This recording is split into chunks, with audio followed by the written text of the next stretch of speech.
In the early hours of April 15, 1912, the Titanic was already listing badly in the middle of the North Atlantic.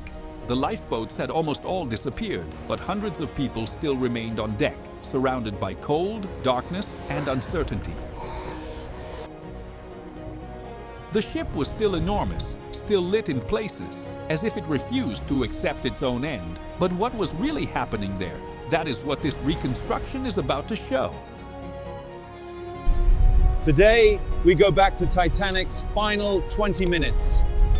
Come see what really happened.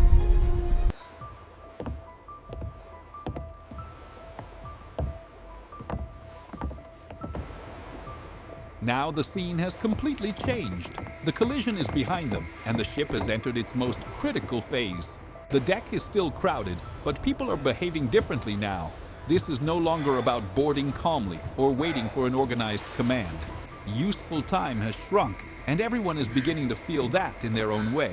Some stay close to the crew, others stare into the darkness of the sea.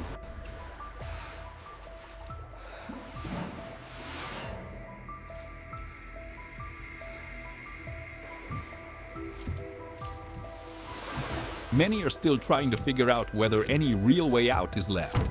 Have you ever noticed how certain places change before everyone is ready to accept what is happening? That is exactly the kind of shift that is starting to take over the Titanic now.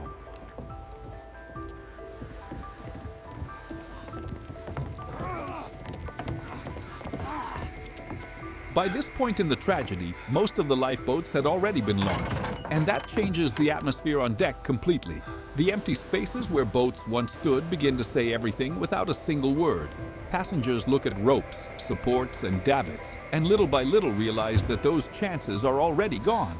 The crew still tries to maintain some logic. They still move around. They still try to organize movement, but the margin is now razor thin.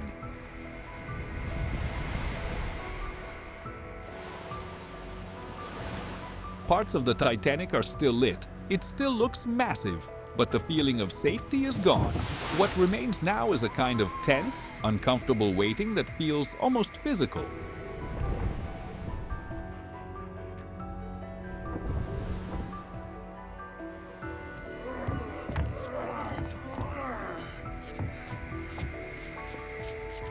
Not everyone reacts by running. That matters. Faced with a tragedy like this, many people freeze for a few seconds or try to make sense of what they are seeing before they act. Some passengers stay near the crew, waiting for an instruction that may never come. Others look straight out at the ocean, as if the horizon itself might offer some kind of answer. Others search for a route, a less crowded space, a better position on deck.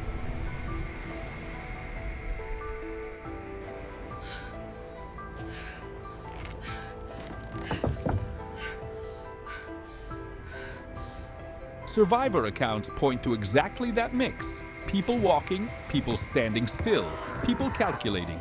The Titanic still looked solid and immense enough to fool the eye, but the body was already beginning to understand that the situation was irreversible.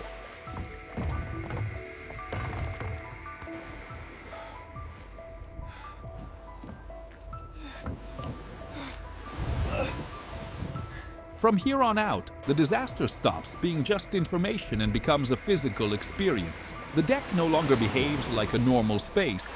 First, posture changes. Then the way people walk changes. And suddenly the ship itself seems to push everyone forward. Railings, columns, stairways, and changes in level all begin to carry a different weight. Anyone still there has to brace more, use their hands, slow down, and test their balance with every step.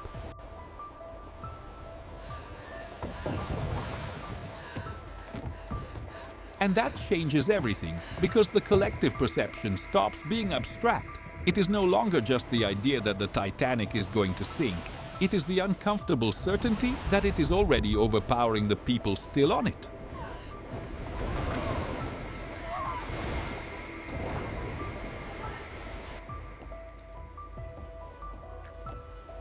From the outside, the visual reading of the tragedy becomes even stronger. The bow is sinking lower and lower, and the ship's silhouette begins to look unbalanced in a way that is impossible to ignore. There are still lights in some windows. There is still grandeur. The beauty of the ship is still recognizable, but none of that can hide what is happening. the ocean has already gained the upper hand over the Titanic.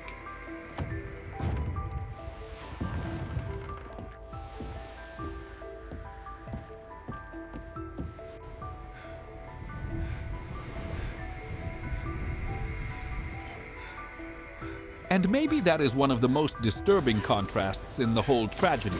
An elegant, illuminated giant, built to symbolize power and modernity, being slowly pulled down by a sea that is almost calm. It is not a storm scene. It is worse. It is a scene of silent condemnation.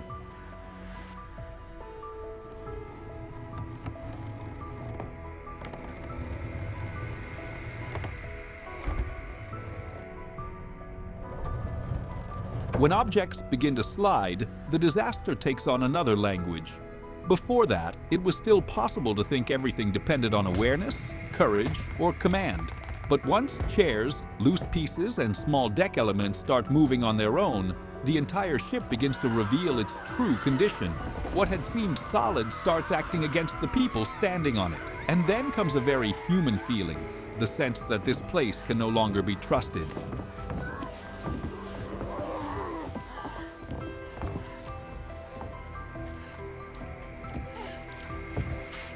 The accounts suggest exactly that transition. The Titanic was no longer just a tilted ship. It was becoming a failing structure, forcing every person to adapt their body, their gaze, and their very idea of survival within minutes.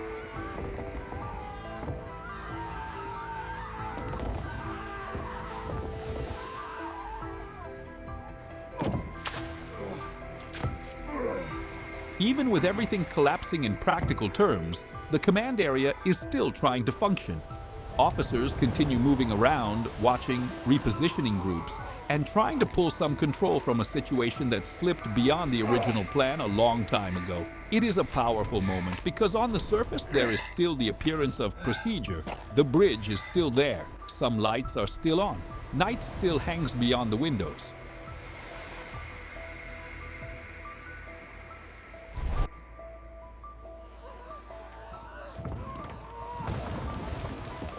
But behind that image of order, the entire ship has already entered operational collapse. And that matters because it shows the Titanic not just as a stage for panic, but as a system trying to remain logical while losing, second by second, its very ability to hold itself together.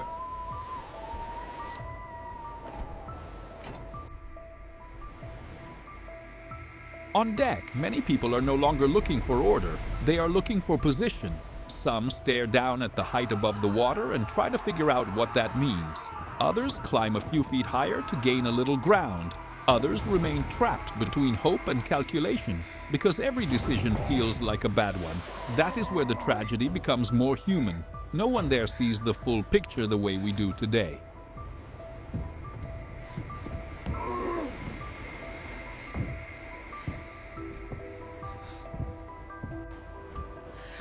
Each person reacts to what they can measure with their eyes, their body, and their fear. The Titanic is still there, physical, material, gigantic, but survival now depends on a few brutally concrete things: height, grip, time, and nerves of steel.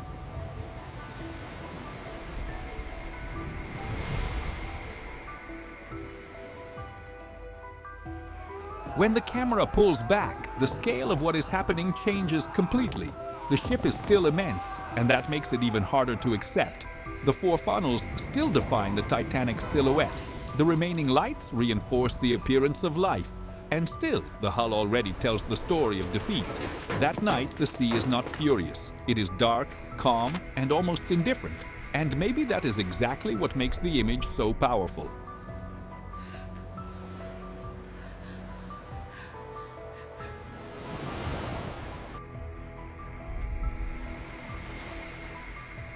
The disaster does not come from some overblown visual explosion.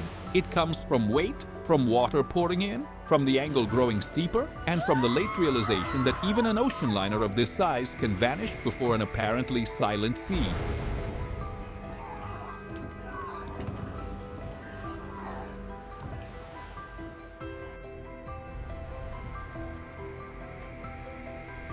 This is where the great emotional and visual turn of the video happens. The deck is no longer a place of waiting. It has become a surface of struggle.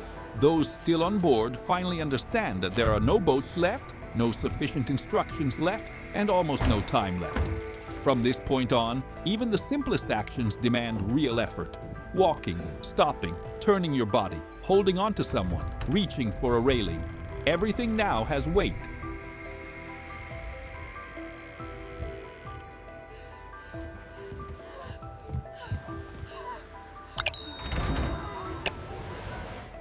And that is why these minutes are still studied more than a century later.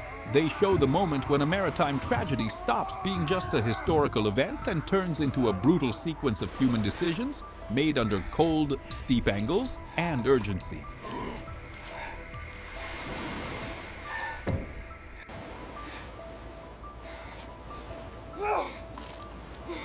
From here on out, the ship imposes its force on every body.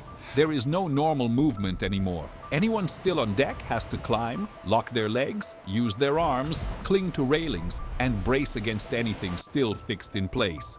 Many people are no longer waiting for any order at all.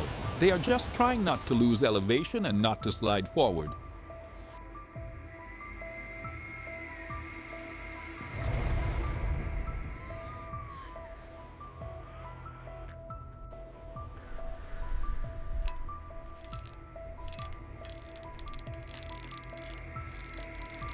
This is the point where the Titanic stops feeling like a place and starts functioning like a hostile structure. Have you ever felt that moment when the ground stops being your ally? Multiply that by bitter cold, darkness, and a giant ship giving way under its own weight. That is what dominates the next few minutes.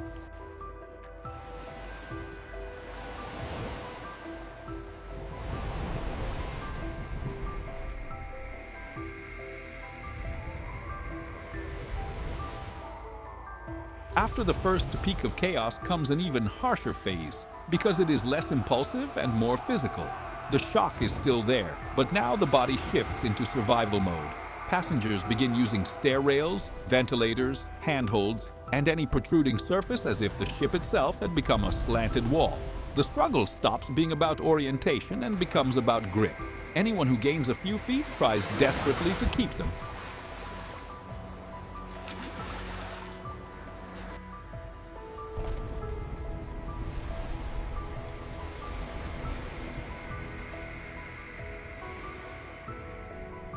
Anyone who loses footing can slide downward violently and without warning. The accounts point to that. Less open running, more raw effort, more strain in the arms, more people pressed against the structure. It is not pretty, it is brutal. And that is exactly why it hits so hard.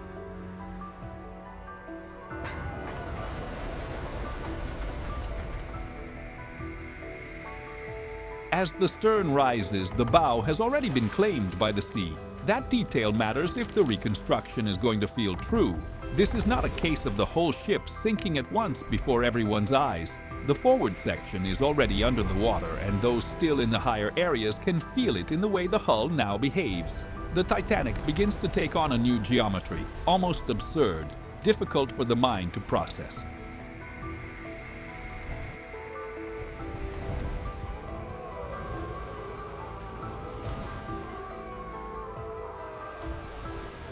And the effect that has on people is immediate.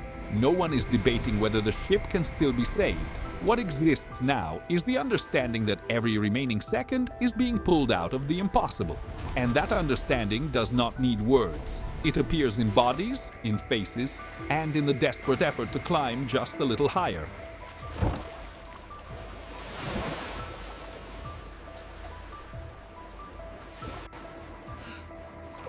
The contrast between inside and outside makes everything even more disturbing.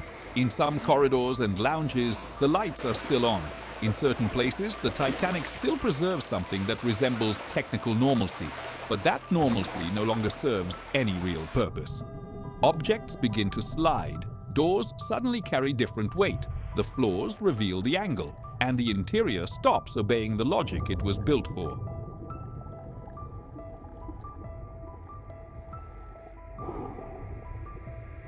It is an incredibly powerful image because it shows the ship still illuminated, still recognizable, still almost elegant, while at the same time it has already lost every condition for survival.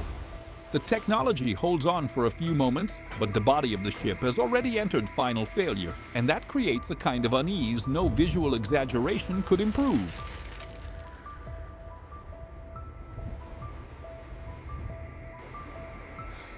Now the stern fully takes over as the visual center of the tragedy.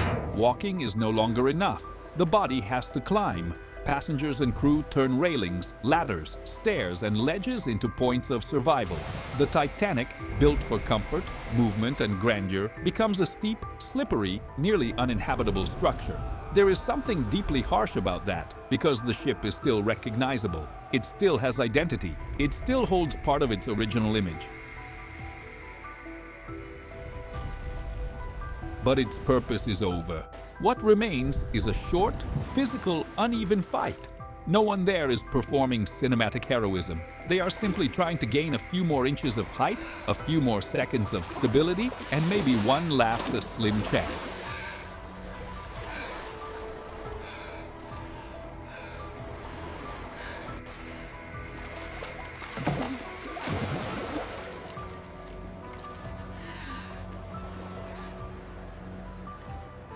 The exterior shots at this point remind us of the absurd scale of all this.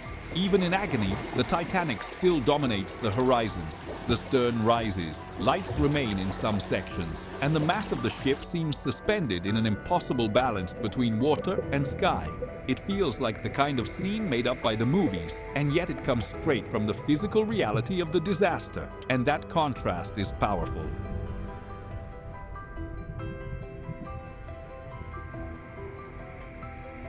On one side, tiny human figures fighting to stay upright. On the other, one of the largest ships of its time losing the battle to its own weight and to the water that entered where it never should have entered. The nearly calm ocean makes the whole image even more unsettling.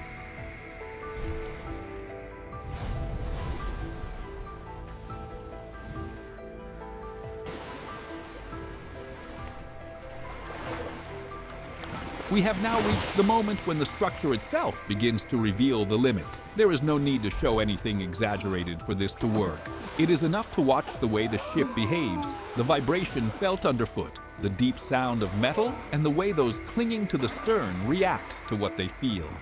Studies and survivor testimony consistently reinforce this passage.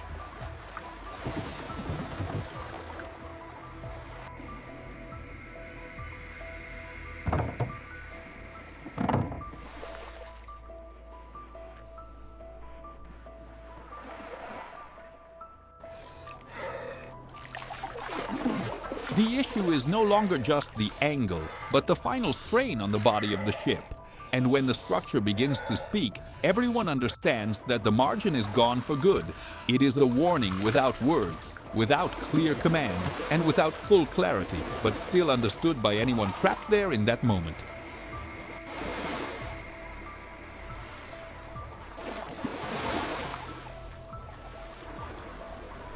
This is the pre-breakup stage, handled in the most faithful and visually effective way. Instead of leaning on weak effects, the focus stays where it should, on the stern at an extreme angle, on the growing vibration, and on the feeling that the ship cannot hold that position much longer. The survivors still clinging to the structure feel it in their bodies. The metal responds. The deck reacts.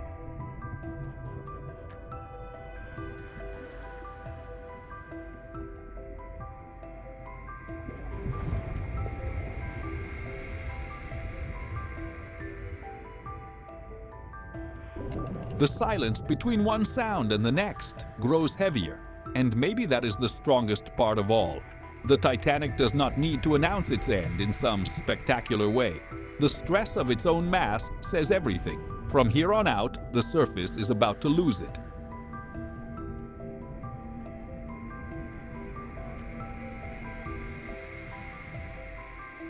Now the Titanic has reached the point where its presence on the water no longer looks natural. The stern is still visible. It still towers against the sky, but the feeling is one of terminal suspension.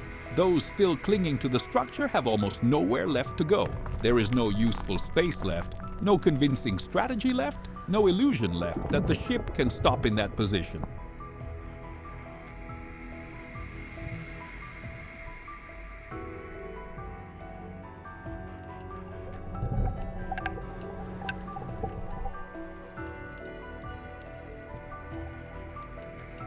The structure vibrates, the metal responds, and the ocean seems to be waiting only a few seconds more. What is most striking is that, even now, everything remains deeply physical and direct. This is not a theatrical ending, it is a colossus losing its last relationship of balance with the sea's surface.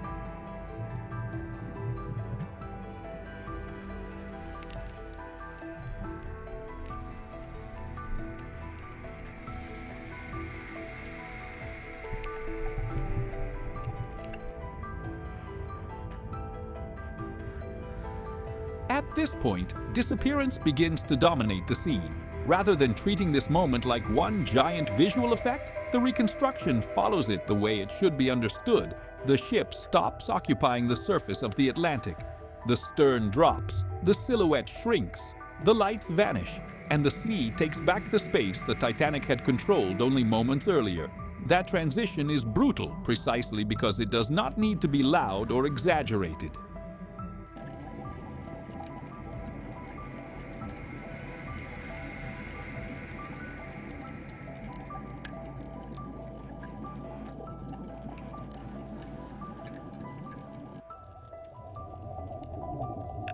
A gigantic ship, one that had seemed impossible to lose sight of, simply begins to cease to exist before the eyes of those still watching. And when that happens, the tragedy changes shape completely.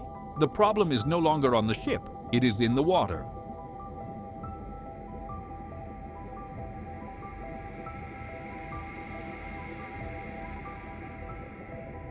After the ship disappears, one of the harshest parts of the entire story begins. The ocean is now filled with wreckage, small groups of survivors, and an enormous emptiness where a full ocean liner had stood before. The remaining boats are far away. The darkness is still absolute, and the freezing water becomes the dominant force. Suddenly, the scale of the disaster changes. This is no longer about escaping the Titanic.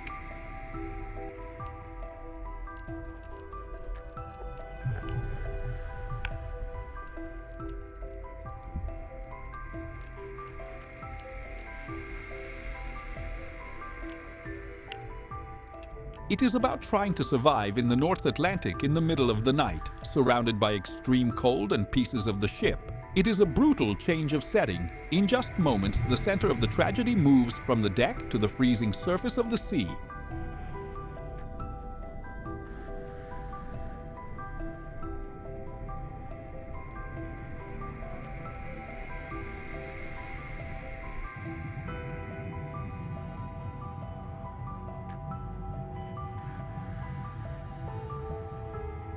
The surface holds the immediate trauma, but the story does not end there. Beneath the water, the Titanic enters a phase far less familiar in the popular imagination, and yet essential to closing the reconstruction. Without lights, without grandeur, and without any trace of human presence, the ship descends like a mass defeated by depth. The ocean does not just swallow it at the surface.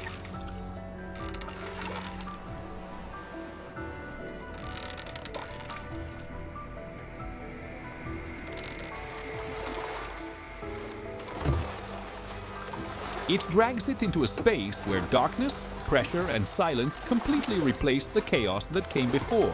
That transition matters because it changes the rhythm of the video without breaking its coherence. What had once been body, struggle, and urgency becomes weight, depth, and the gradual erasure of what had dominated the horizon only minutes earlier.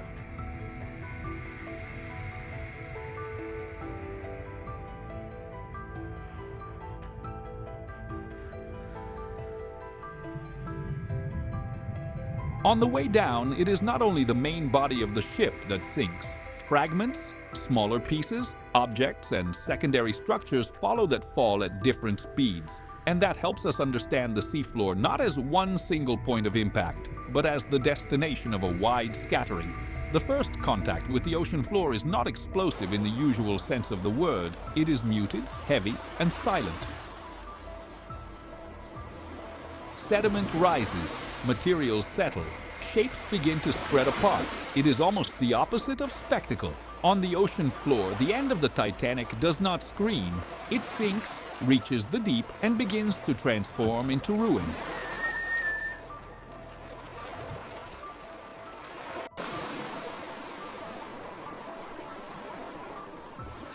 Once the wreckage finally settles, a new scene emerges, a field of ruins. Nothing there now resembles the movement on deck, the human crowd, or the illuminated grandeur of the ship on the surface. What remains is fragments, silence, and pressure. Little by little, the deep ocean begins its slowest and cruelest work, erasing shapes, covering edges, stabilizing materials, and turning what was once a recent disaster in historical terms into a landscape of ruins.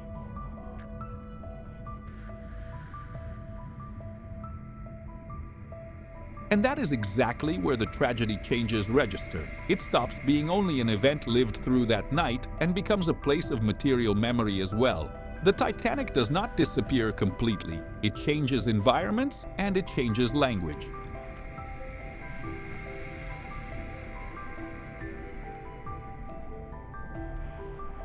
The ending takes on a different tone from here. The seafloor stops being only a place of impact and becomes a silent archive. Every piece resting in the mud, every motionless fragment, every railing, every timber, all of it begins to carry a kind of physical memory of the tragedy. And maybe that is why this story remains so powerful even today. The ship disappeared from the surface in 1912, but it never fully disappeared from the human imagination.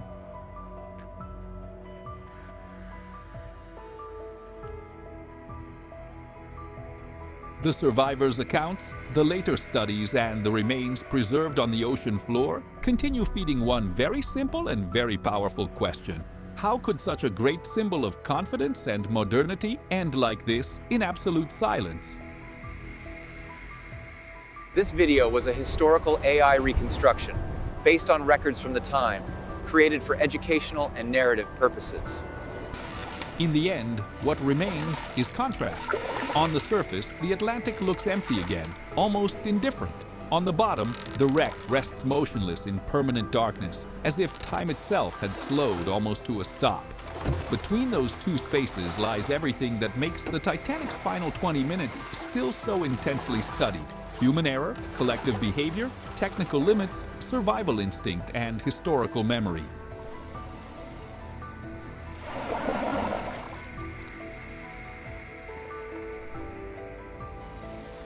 This is not just the story of a ship that sank. It is the story of how, in its final minutes, an environment of luxury and order was replaced by steep angles, cold, silence, and decisions made at the absolute limit. And maybe that is why, more than a century later, this episode can still send a chill down your spine.